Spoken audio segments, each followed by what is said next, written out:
Oi, eu sou Matheus Ferreira e seja muito bem-vindo a mais um episódio do GKPBcast, um espaço aqui pra gente discutir com mais profundidade sobre tendências e cases de sucesso do universo do marketing e da comunicação. Hoje estou aqui com o Victor Alexandre, meu fiel companheiro aqui neste podcast. E aí, Olha Victor, só. tudo bom? Hoje eu tô aqui do outro lado, né? Primeira vez que eu tô aqui do outro lado nessa sala, eu sou entrevistado. Hoje vocês não sabem, mas nesse meio tempo fiquei famoso. Hoje a gente vai contar a história de Victor Alexandre pra vocês. A história de como eu ganhei na Bet. Você só perdeu, né? Não tem como contar essa história, né? A história do foguetinho chamado Victor Alexandre. Arrasta pra baixo. Pois é. E a gente tá aqui hoje pra falar sobre uma rede social que tem um espacinho no coração de todo brasileiro, né? É verdade. É Tem, né? verdade. O YouTube. O YouTube, cara, acho que não deve ter uma rede social mais popular na face da... Talvez o WhatsApp, né? Mas não pode... Será que o WhatsApp é uma rede social? Não, é porque o WhatsApp também é só aqui, né? Que tipo, o gringo não usa o WhatsApp, eles mandam SMS. É, então. Tem isso, né? É uma coisa brasileira, né? Mas assim, ó, o YouTube é uma coisa assim que o brasileiro ama. É uma coisa que pega da criança ao idoso, Sim. né? Todas as idades, todo momento da vida. Talvez o YouTube já não seja mais tão popular entre os jovens, a gente vai discutir isso, mas o fato é que o YouTube não morreu e esse é o tema do nosso episódio de hoje aqui no GKPBcast. Vamos lembrar o pessoal das nossas redes sociais, Victor? Vamos lá, né? Estamos aqui sempre para lembrar vocês que você, tá esquecido, não lembrei de seguir. Vai seguir agora, GKPBcast em todas as redes sociais, Instagram, Twitter, no TikTok você pode seguir o Instagram lá o TikTok do Matheus, Geek Publicitário, aproveita, já tá lá, faz um caminho só. Tem TikTok do GKPBcast agora também. Tem também, a gente tá lutando, né, pra fazer os cortes, que é um trabalho difícil de fazer, né? É difícil fazer isso. Mas a gente vai tentar aí encontrar um jeito e alimentar essa rede também, que é tão famosa e chegou para desbancar o YouTube, que a gente vai falar isso hoje, né? Pois é. No Spotify, GKPBcast, todas as plataformas GKPBcast, no YouTube, Geek Publicitário, você nos encontra por lá. Não se esqueça de se inscrever e conferir os outros episódios, né não? Tô aqui refletindo, né? A gente falou TikTok no YouTube. Será que o YouTube vai zoar o nosso vídeo? Acabou nosso alcance. Isso é fake news. Não acreditem em notícias falsas. Vamos lá para nossa escalada? Ó, a gente vai falar hoje então sobre a ascensão do YouTube, né? Desde o surgimento aí dessa rede social, quando a gente ainda nem sabia muito bem o que era rede social lá em 2005. Vamos falar também dos momentos, dos vários momentos de turbulência do YouTube aí ao longo dos anos. As lives na pandemia, a queda do YouTube, a competição com o TikTok, né? A gente sabe que o YouTube tem aí o Shorts, que é o seu formato ali semelhante ao TikTok, né? Exato. Que já até virou, né? Tem um nome, né? O formato de vídeos curtos, né? As pessoas têm chamado assim. A quantidade de usuários ativos do YouTube e vamos discutindo também se o YouTube é necessário ou não para o seu negócio, tá?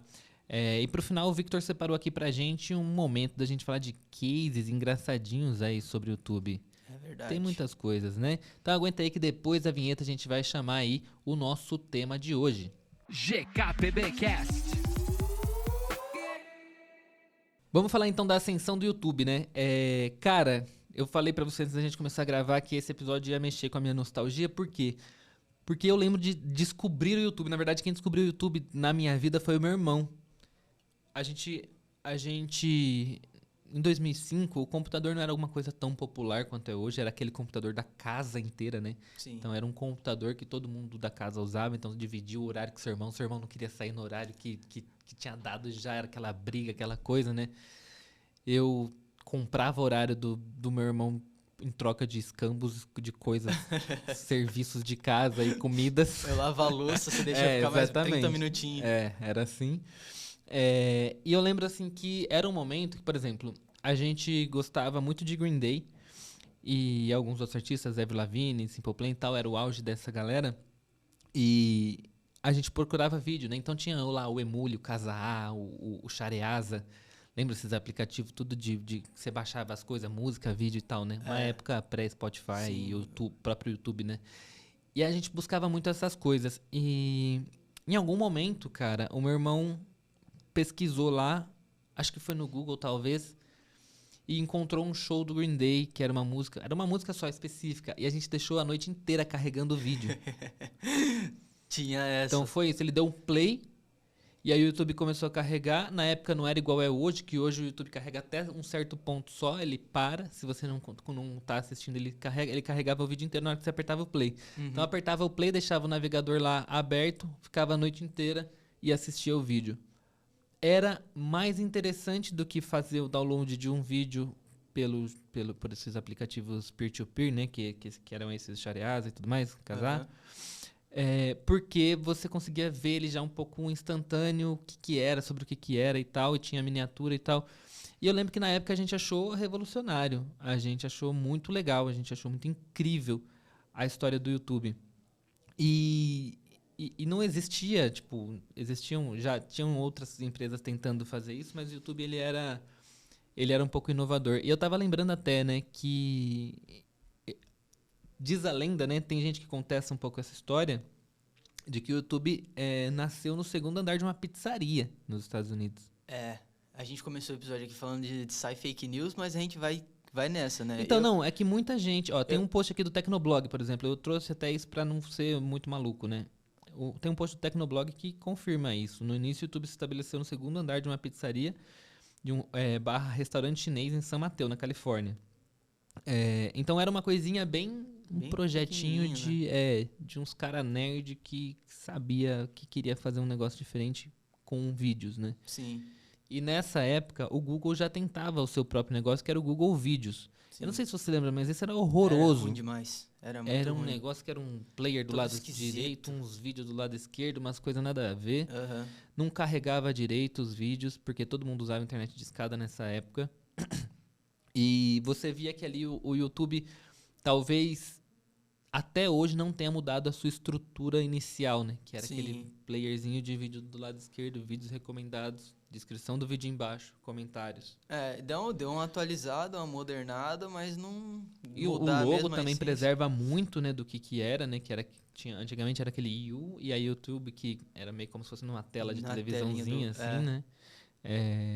Que basicamente YouTube também era você dentro da televisão. Ah, uma televisãozinha igual essa aqui, ó. Que a gente tem o aqui. YouTube. A referência, né? Pro logo do YouTube. Sim. Isso acabou depois ganhando o logo atual, né? Que é a TV acabou continuando e aí ganhou um Play playzinho. dentro, E é interessante, né? Muito interessante como o YouTube, tanto enquanto plataforma quanto como marca, por mais que tenha sido modernizado, preserva muito da criação Sim. dele. Sim. É verdade. Eu acho que o YouTube, assim, foi um dos que mais mantiveram a sua essência ao longo dos anos, assim. Por mais que entrasse tendência, saísse tendência, o YouTube permanecia forte ali. E aí a gente teve, né, o momento da compra do YouTube pelo Google em 2006. E aí o Google manteve, né? Finalmente teve alguém que comprou alguma coisa e decidiu não mexer até ali chegar no auge por volta de 2010 ali do YouTube, quando explodiu, né? Geral queria ser youtuber, queria fazer vlogs e tudo mais. Cara, eu lembro de eu morava em Mogi Guaçu, obviamente, em 2005. Tava voltando do colégio. Meu irmão trabalhava na Pernambucanas.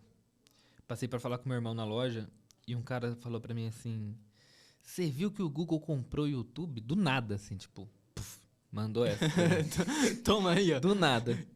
E aí eu falei: "Comprou?" Aí meu irmão falou: "Lembra aquele site que a gente descobriu e tal?" Tipo, era uma coisa meio nossa, assim, no YouTube, né? Uhum. Aí eu falei: "Não, lembro." E aí ele falou assim: "Meu, pagou 1,65 bilhão no YouTube." Pode parecer hoje, depois do Elon Musk ter comprado o Twitter por, sei lá, quanto que o Twitter... 45 bilhões? Foi uma paulada assim também. Depois do Elon Musk ter pago 44 bilhões no Twitter, pra destruir o Twitter, fica um pouco nada a ver. Mas eu lembro que pra época, 2005, a gente nunca tinha visto uma transação tão grande de uma empresa pra comprar outra empresa. Sim. E por que o Google comprou o YouTube? Pelo mesmo motivo pelo qual o Google sempre compra uma empresa. Normalmente ele já tentou fazer algo parecido antes e não deu certo. Todo mundo, né? O Zuckerberg também é meio assim, né? Normalmente ele já tentou fazer algo parecido antes que não rolou. E quando essas empresas compram as outras empresas e pagam muito caro por elas, tirando o fato do Elon Musk que né, é um caso completamente à parte, é porque ele não está comprando o sistema, o software ou qualquer outra coisa que seja. Ele está comprando a comunidade que já está instaurada ali. E criar uma comunidade é que é o pulo do gato de qualquer rede social. Sim. Não é fácil. É muito difícil. Eu me pego pensando nisso com frequência, assim, porque toda hora vem uma rede social diferente e nenhuma vira, cara. Nenhuma vira. Mesmo com o caos que tá o Twitter aí, já surgiram as 4, 5 alternativas e nenhuma... É isso. Então, assim, com o YouTube, qual que era o grande diferencial do YouTube? O diferencial do YouTube é que o YouTube, além de ser uma rede que você compartilhava vídeos aleatórios, de coisas aleatórias, era uma rede social que criou esse conceito do vlog, né? Sim. De trazer ali o seu dia a dia dentro daquela rede. E as pessoas não faziam isso em outros lugares. Elas só faziam isso no YouTube, né? Talvez isso ainda nem existisse muito no Brasil em 2006, que foi talvez lá em 2010 que isso foi realmente acontecer, legal no Brasil. Uhum. Mas no YouTube, além de compartilhar vídeos, as pessoas eram os YouTubers, né? A galera se sentia confortável ali pra compartilhar o que quisesse, né? Eles eram quase que apresentadores de televisão, né? Sim. Então, o YouTube criou esse conceito do YouTuber que depois se estendeu para o Instagrammer, Snapchatter e TikToker e tudo mais. Mas era a primeira vez que a gente lidava com esse conceito, né, de uma profissão ligada ao nome de uma rede social. Sim. E era esse o grande diferencial do YouTube. E foi por isso que o Google pagou, na época, tão caro para comprar essa rede social. E, gente, o YouTube, até hoje, é difícil de dar lucro. O YouTube é difícil de dar lucro. Sim. O YouTube tem o YouTube Premium, e talvez foi uma das primeiras redes sociais também a cobrar do usuário, porque manter o servidor desse negócio não é barato, a publicidade não paga a conta toda, e é muito difícil. Então era muito difícil para esses caras que criaram essa rede à medida que ela ia crescendo, continuar mantendo ela no ar. Só uma empresa do tamanho do Google, talvez uma Microsoft da vida ou alguma outra empresa muito grande de tecnologia, conseguisse manter esse negócio em pé. Então, para eles também foi um baita negócio. Total. Talvez tenha sido o maior negócio na época, não sei.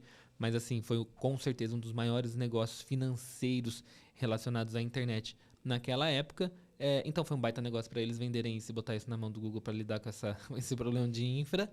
E para o Google, obviamente, foi um negocião, porque colocou o Google primeiro no cenário aí desses YouTubers, mas depois também acho que a gente pode até falar um pouco de como o universo da música se transformou por meio do YouTube também, né? Sim. Que aí os clipes verdade. todos foram pro YouTube, né? As pessoas queriam estar no YouTube pra poder alcançar mais pessoas, né? Depois a gente pode falar de Condzilla, totalmente estruturado em cima do YouTube. Hoje um dos maiores produtores de música no Brasil. E o YouTube também ele tem um fenômeno muito engraçado, que eu acho que foi até eles que começaram assim, a instaurar, que hoje em dia a gente vê muito, mas basicamente é assim, você pode ganhar dinheiro com o YouTube, mas você só vai ganhar dinheiro à medida que você fica muito popular.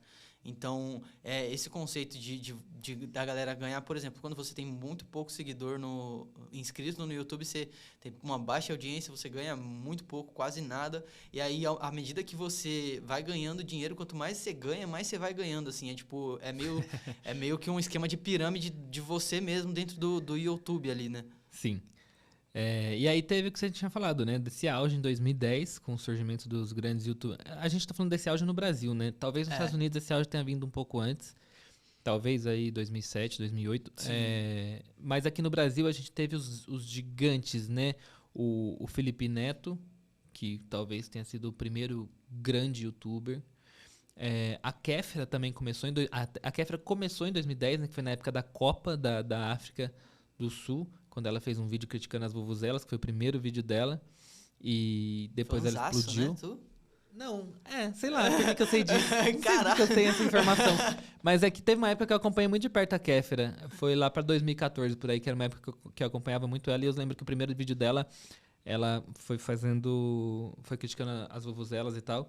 E foi em 2010, porque era a época que tava rolando a Copa do Mundo. Mas antes dela, teve aí Felipe Neto, teve o PC Siqueira, teve talvez o Castanhari foi por aí também. Eu acho que o Castanhari já veio numa segunda leva já. Que aí começa a surgir o Whindersson Nunes, aí vem Castanhari, Cauê Moura. Cauê Moura é da época do do PC Siqueira também, mas ele era um pouco mais fraco no YouTube. Mas eu acho que a galera primordial, assim, que começou mesmo foi Felipe Neto, PC Siqueira e Kéfera. Eu acho que eles eram os 3 principais nomes ali nessa época. Pois é. Teve também, acho que talvez um pouquinho depois, talvez mais ou menos junto com a Kéfera, o Christian Figueiredo, Sim. que tinha aquele canal Eu Fico Louco, né? Eu tava, inclusive, por acaso, doideira, ontem assistindo uma entrevista dele do canal do Diacast, com a blogueirinha, e ele falando que ele fez... O vídeo dele que explodiu foi depois de ele ter feito 2.000 vídeos pro YouTube. 2.000. Caramba. O Christian Figueiredo, ele sempre pareceu ser muito metódico, né? Ele sempre pareceu... Assim, Forçado, rapaz, né? Ao contrário da galera que explodiu nos vídeos, ele sempre tentou criar um bagulho ali consolidado, né? Não à toa, ele foi um dos primeiros a fazer livro e etc. Então, ele falou disso também. O livro dele ficou, acho que 35 semanas como o mais vendido da Veja. Ele sempre pareceu ser bem estruturado com relação à carreira dele, e dos que eu conheci, assim, ele é muito simpático. Muito legal simpático. Isso, né? Tipo, antigamente essa galera fazia livro, né? Hoje em dia eles fazem o quê? Porra nenhuma, né? Faz propaganda pra Blaze. Caramba, o que a gente fez, né? E antigamente a galera reclamava que o youtuber lançava livro, gente. Olha pra você ver, né? A gente tava reclamando à toa, né? Pois é. Lembra? Até, cara, isso foi uma das perguntas que eu recebi lá na palestra da faculdade lá da Unip. Se você ia fazer livro? Foi você que fez. Não, foi você que fez essa pergunta? Eu acho que foi você que fez essa pergunta. Que tipo assim... 2015, eu tava lá fazendo a palestra e falaram assim... Pô, hoje em dia os youtubers lançam livro e eu gosto de ler livro de youtuber. Mas as pessoas falam que isso não é coisa pra leitura, que não é legal ler esse tipo de coisa. Eu sei quem fez essa pergunta. Quem fez a pergunta? Foi a Camila que fez essa pergunta. Que inclusive foi quem te indicou pra ir lá. Falou que já conhecia teu trampo. Entendi. Aí eu lembro que na época eu ainda respondi. Falei, cara, as pessoas são chatas pra cacete. Tipo, é livro, é leitura. Lê o que você gosta de ler. Tipo, você não tem que ler Dom Casmurro, tá ligado? Sim. E eu lembro que em 2015 tinha essa pergunta e a gente tinha livros de youtubers ainda em 2015. Hoje não temos mais nada, ninguém lê mais porra nenhuma, só assiste vídeo do TikTok. Olha que tristeza. Aí, ó. Agora Tô sendo velho. Tá sendo velho? Tô sendo velho, rabugento. Mas faz parte. Mas aí a gente tá falando aqui, inclusive, mais pra frente a gente volta, né? Quem sabe não volta esse período aí onde os youtubers voltem o TikToker lançar um livro. Leria um livro do churrasco? Vai ter o que nesse livro, velho? Mas você não conhece, velho. Aí que você vai entender, vai saber o que tem lá.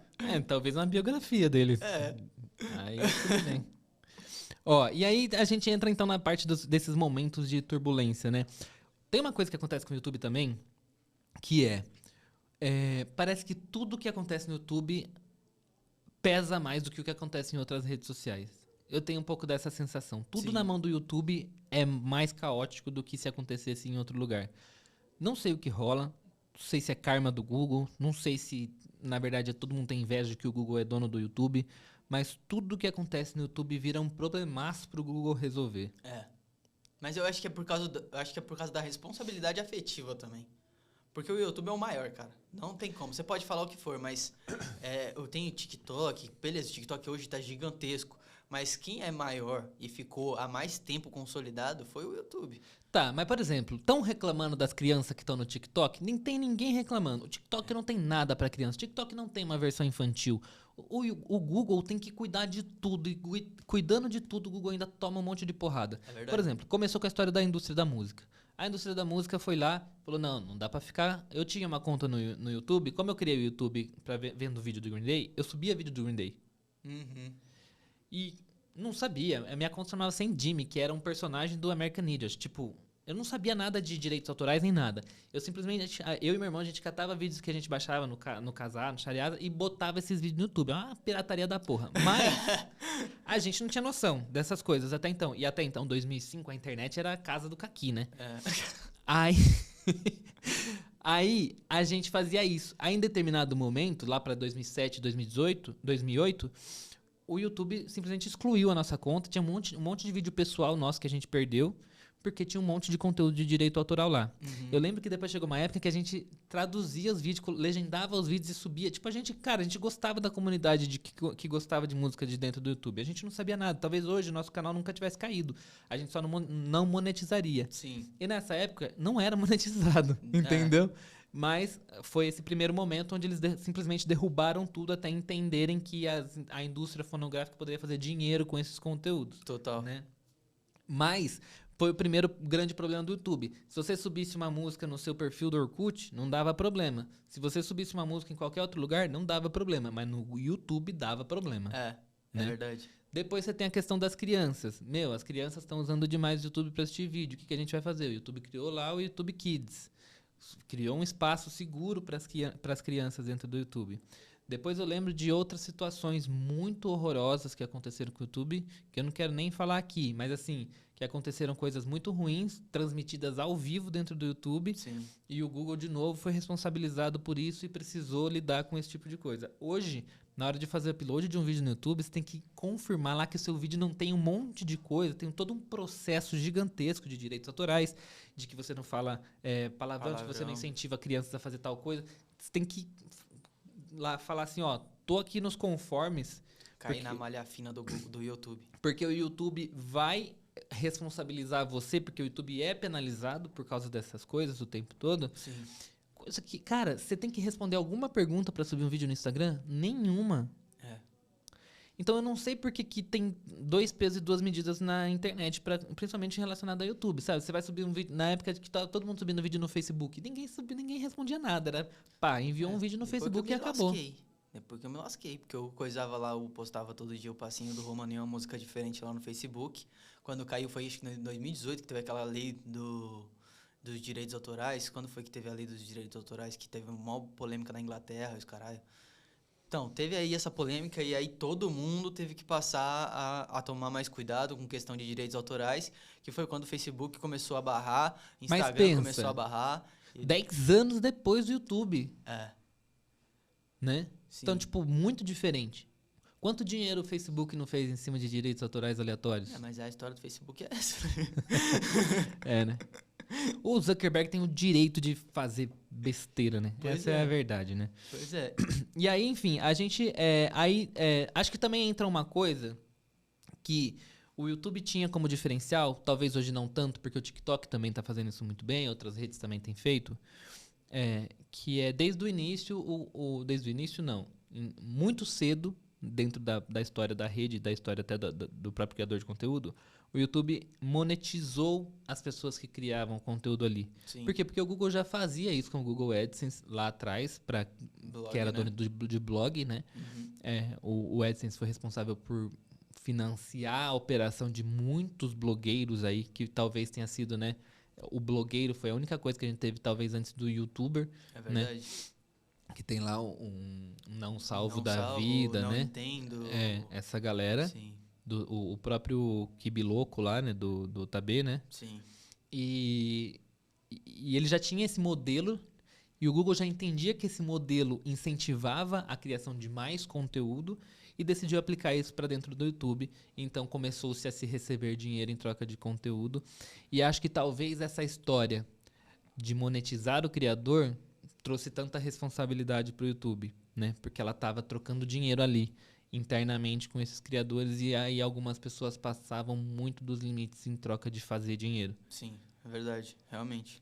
E aí a gente tem um momento em que a galera começa, né, a ser remunerado para publicar e tal, e aí depois, como você disse, que tem 2 pesos e 2 medidas, chega um momento em que o YouTube fala, ei galera, calma aí, não tá dando para pagar legal todo mundo não, vou reduzir aqui, vou aplicar mais normas, você não vai poder fazer isso, não vai poder fazer aquilo, e aí a gente tem, eu acho que é onde o ponto principal, onde os criadores começam a pegar essa dor contra o YouTube, né? Começa a falar, não, porque o YouTube muda isso, o YouTube muda o algoritmo toda hora, o YouTube não valoriza o criador e não sei o quê. E aí eu acho que talvez seja justamente esse peso de que, pô, eles foram os primeiros a valorizar a criação do conteúdo e agora já não valoriza mais tanto, que agora já tem muito criador na plataforma, não precisa mais. Cara, eu acho que O YouTube tem um problema que ninguém conseguiu resolver muito bem ainda, que é de conseguir monetizar bem o conteúdo em vídeo. Ninguém consegue monetizar muito bem o conteúdo em vídeo, né? A monetização ela é feita a partir do... O principal vídeo monetizado do YouTube, né? A principal maneira de monetizar é quando você dá o play para ver o vídeo, que você vê até 3 anúncios, um seguido do outro. Sim. Dentro do vídeo, você não tem muita monetização depois que você está assistindo. Pode ser que em algum momento apareça um novo comercial para você, mas não vai aparecer 3 novos comerciais para você. Então é muito voltado para o view, né? Então conforme vai sendo muito voltado para o view, vai tendo essa história de que você precisa ter quantidade de view, e tendo quantidade de view você precisa incentivar cada vez uma criação maior de conteúdo ali, um volume maior de vídeo sendo publicado dentro da plataforma. O que eu acho ruim, acho que, cara, tem uma coisa que eu gostaria muito de ter o direito de fazer no YouTube, que é de, tipo, você tá fazendo uma live, você fala, galera, vai entrar um comercial de 15 segundos agora. A Twitch tem isso, né? Nunca usei a Twitch. Acho que a Twitch funciona dessa Entra lá um forma. comercial de 15 segundos, voltou, show. E aí pode ser esse espaço de 15 segundos, o Google vai ter que colocar ali sempre algum anúncio de 15 segundos, que pode ser, que tem que ser personalizado para cada pessoa que está assistindo, e acabou. Sim. E não tem essa possibilidade dentro do YouTube hoje, que é uma possibilidade que eu acho que ajudaria muito a você deixar esse conteúdo menos intrusivo dentro do negócio e mais parecido com o que a gente tem na televisão, e que a gente respeita o comercial da televisão. Não é aquela coisa que dá um soco na nossa cara igual 3 anúncios antes de assistir Que um agora vídeo. não dá nem pra pular mais essa merda. Não dá pra fazer nada. Antes dava pra pular, você botava 5 segundinhos lá, pulava. Agora não dá mais, o cara não deixa nem você pular.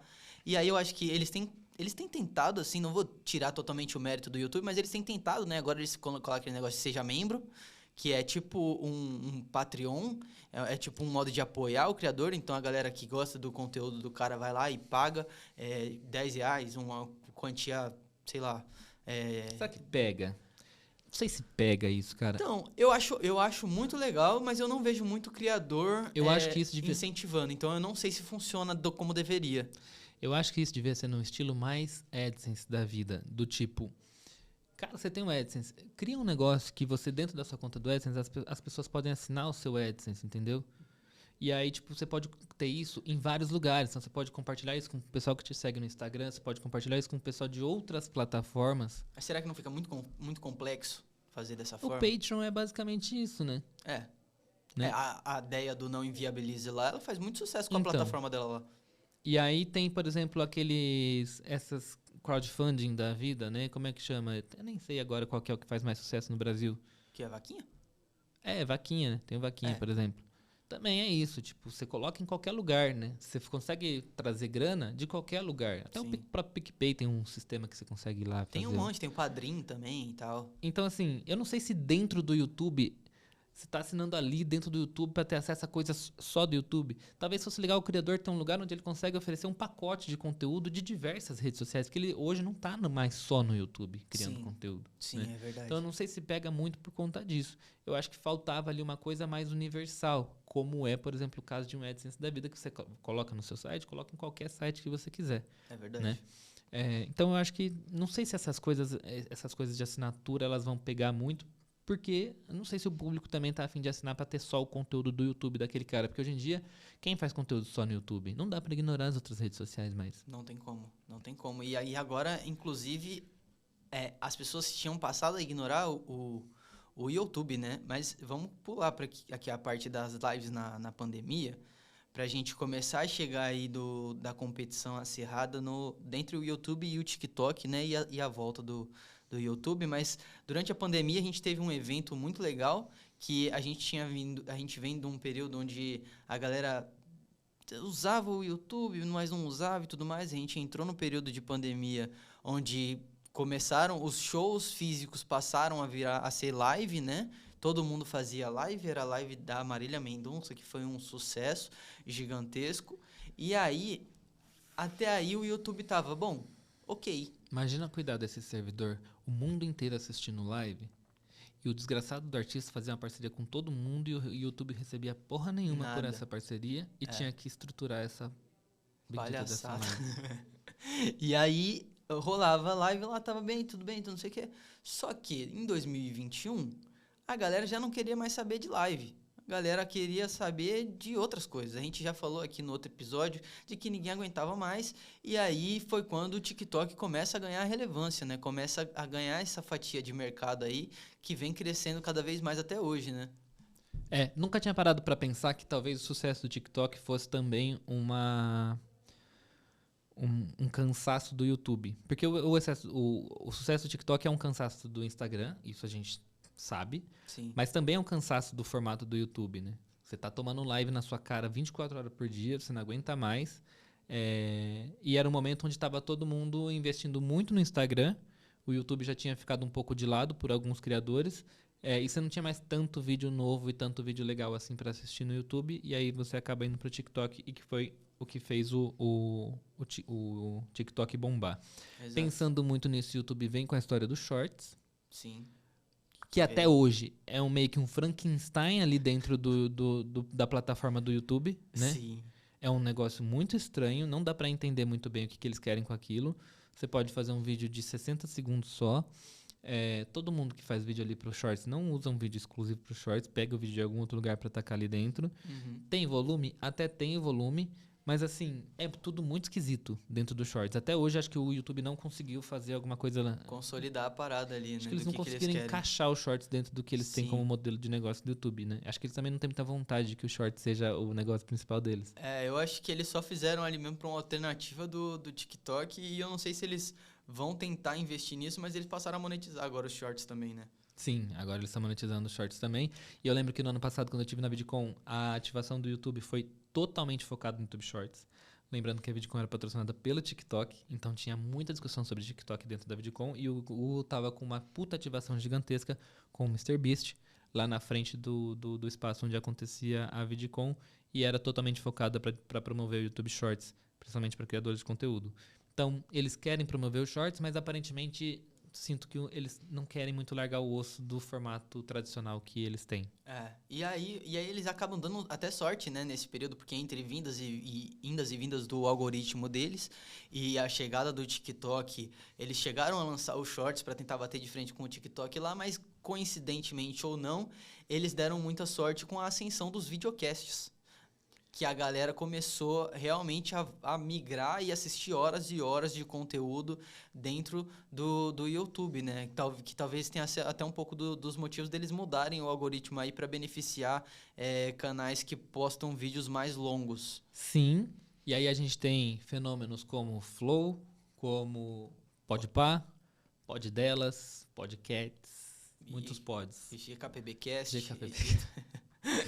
Pois é, né? Que tristeza. E aí você vê esse boom desses podcasts acontecendo dentro do YouTube. Porém, de novo, cara, como monetizar esse negócio? Sim. Não tá sendo monetizado de uma maneira legal esses podcasts dentro do YouTube. Quem tá fazendo grana são os podcasts grandes que conseguem Coloca fechar lá um parceria. QR Code na tela, bota um negócio passando na televisão, e aí bota uma esfirra do Habib's em cima da mesa. Vamos colocar nosso Pix aqui no QR Code. Colocar um Pix aqui no QR Code. Se você gostou desse episódio, faz um donate do nosso Pix. Aqui, ó, galera, vou colocar meu Pix aqui. Mas é isso, tipo assim, a gente não tem visto muita... Tem aquele, né, o chat que a pessoa paga pra ficar aparecendo lá no chat mais Exato. tempo, né? Tem até um rolê que a Juliette cobrava, não tem isso daí? Não, é que ela foi na entrevista, acho que foi da Virgínia. E aí ela falou... Ela descobriu, né? Ela descobriu que estavam cobrando pelas perguntas, né? Pra que serve isso? A gente vai doar isso daí depois, né? A cara delas muito... Vamos fazer a doação, sim. É isso, né? Então tem algumas formas de monetizar. E é muito importante avisar o seu convidado quando você for monetizar em cima dele, né? Pra gente não ter essas situações.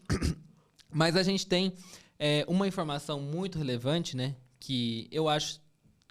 A ideia desse tema, ele veio porque eu comecei a perceber que tem muita gente voltando pro YouTube. Sim.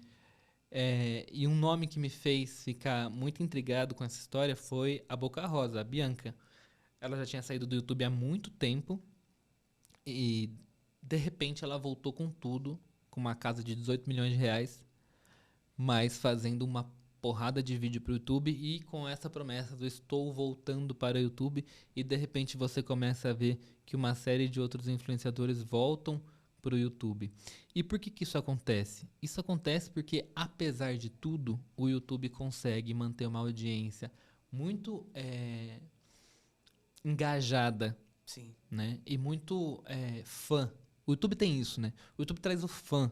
Traz um fã muito instantâneo, que é aquele fã no nível TV. Então, eu ia falar justamente isso. Eu acho que o mais legal é porque o YouTube é a única plataforma que você consegue colocar na TV. Você consegue colocar lá na TV o canal do YouTube do seu YouTuber favorito lá pra assistir. Você não vai ver um TikTok na TV. Nossa, deve ser grotesco ficar, sei Eu lá. faço isso. Sério? Eu tenho um aplicativo do TikTok na TV. Que horroroso.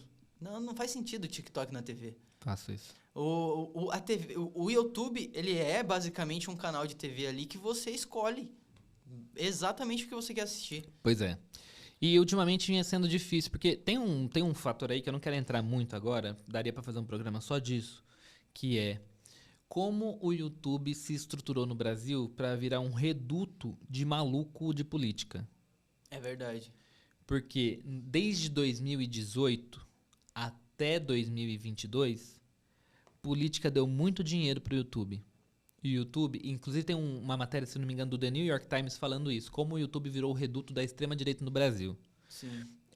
Porque o YouTube foi muito utilizado para isso. Então você tinha aquele maluco lá que já morreu, o Olavo de Carvalho, né? Que ficava lá fazendo vídeo falando groselha. Você tinha um monte de gente falando um monte de besteira dentro do YouTube e ganhando muito dinheiro com isso. E o Google também ganhava muito dinheiro com isso, Sim. nunca se importou muito. É. E isso afastou os criadores de conteúdo, porque eles estavam disputando com essa galera a atenção das pessoas, né?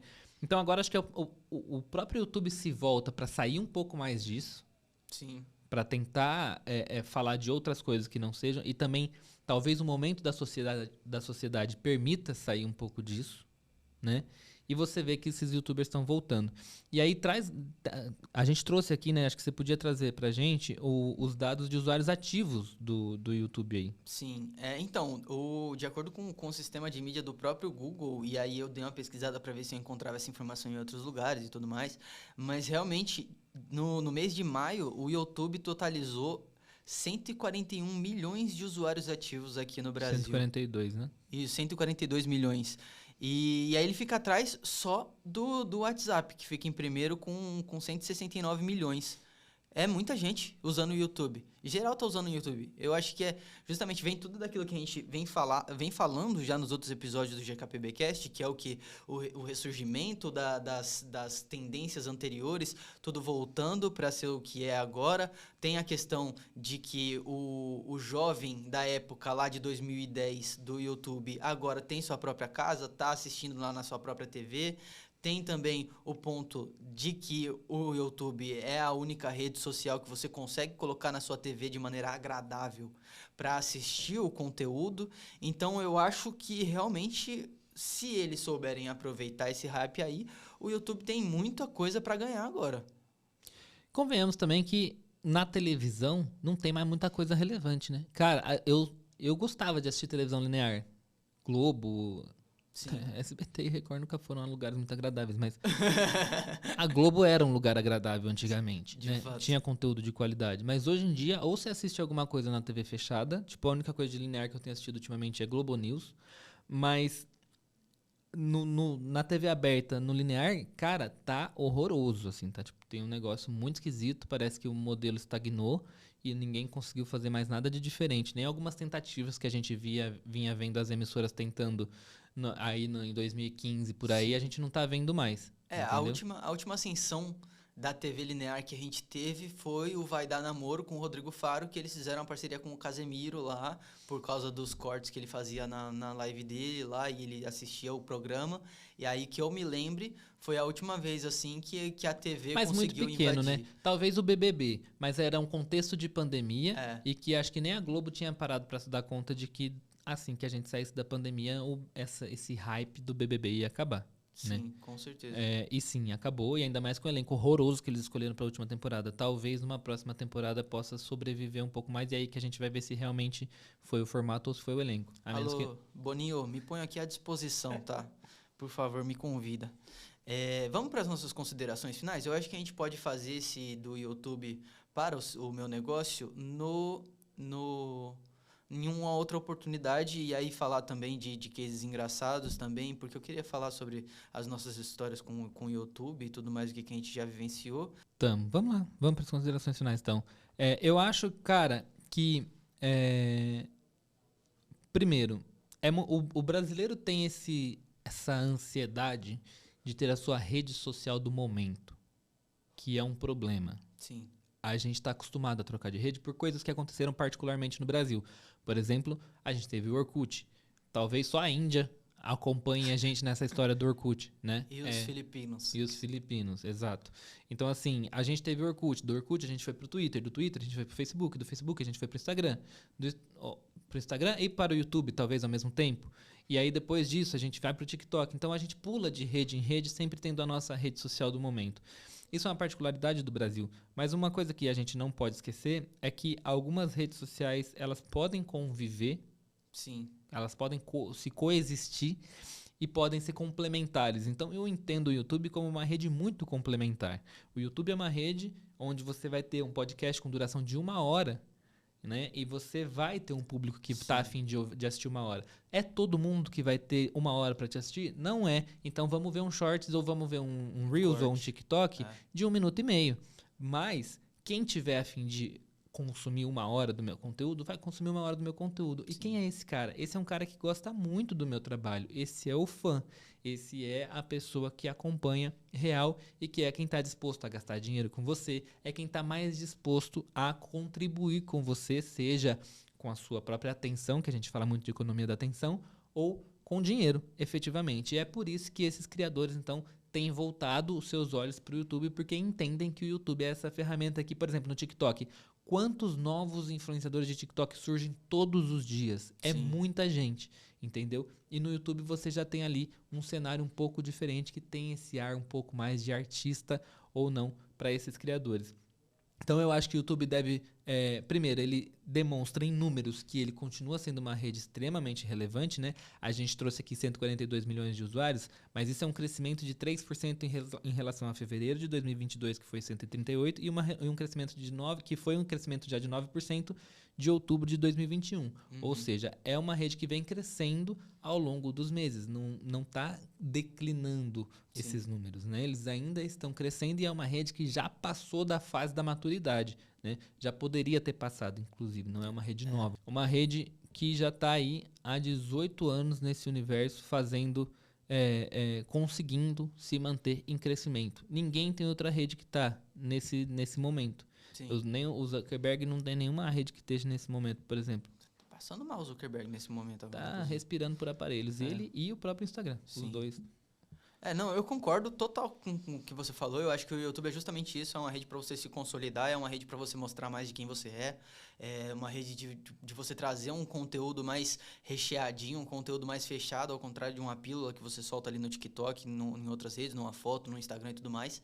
E aí eu acho que justamente o YouTube é uma ótima rede complementar, porque se você imagina o trajeto de um consumidor, por exemplo, que vai conhecer a sua marca, ou conhecer o seu nome por meio ali do Instagram, por meio do TikTok, que ele vê aquele pequeno fragmento e ele vai pesquisar mais sobre você, se ele cai num YouTube ali onde você tem um conteúdo recheado, repleto de informações para que ele tenha esse conhecimento de quem você é e do que você está falando, eu acho que funciona perfeitamente e é justamente isso. Eu acho que a gente não precisa realmente ter uma rede do momento, embora seja muito tentador estar na rede do momento e focar totalmente nela, né?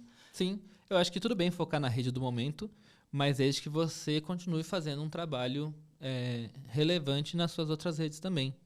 E entender também. Também entender a hora que é a hora de sair de alguma rede, acho que também perfeito. É ok você entender quando aquela rede não está mais dando retorno para você.